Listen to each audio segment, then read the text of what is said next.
ये जो लड़कियां अपने माँ बाप से छुप के लड़कों से जाकर मिलती है ना, लड़के ऐसी लड़कियों के लिए कभी भी सीरियस नहीं होते। भरोसे की दीवार में एक बार दरार आ जाए ना, फिर आसानी से भरी नहीं जाती। मैंने कुछ नहीं किया, मैं सच्ची हूँ। मुझे कुछ समझ नहीं आ रहा कि आप लोगों को कैसे यकीन दिलाऊं। मेरे साथ चले लीना की तरह, उसने मेरे साथ गलत किया। बची खुची इज्जत को बचाने का एक ही रास्ता है कि रुखसत कर दूं तुम्हें। फिर मैं भी रुखसत होके नहीं जाऊँ, जान दे दूंगी मैं अब। तो ये थी कि गला दबा के मार दूं तुम्हारा।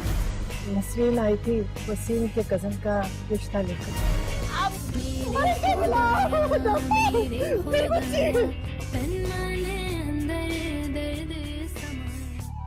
क्या करूं कैसे जीऊं तो।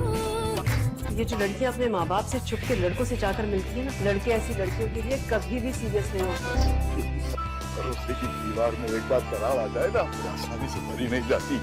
मैंने कुछ नहीं किया, मैं सच्ची हूँ। मुझे कुछ समझ नहीं आ रहा कि आप लोगों को कैसे यकीन दिलाऊं। मेरे साथ चले लीना की तरह, उसने मेरे साथ गलत किया। बची खुची इज्जत को बचाने का एक ही रास्ता है कि रुखसत कर दूं तुम्हें। फिर मैं भी रुखसत होके नहीं जाऊँ, जान दे दूंगी मैं अब। तो ये थी कि गला दबा के मार दूं तुम्हारा।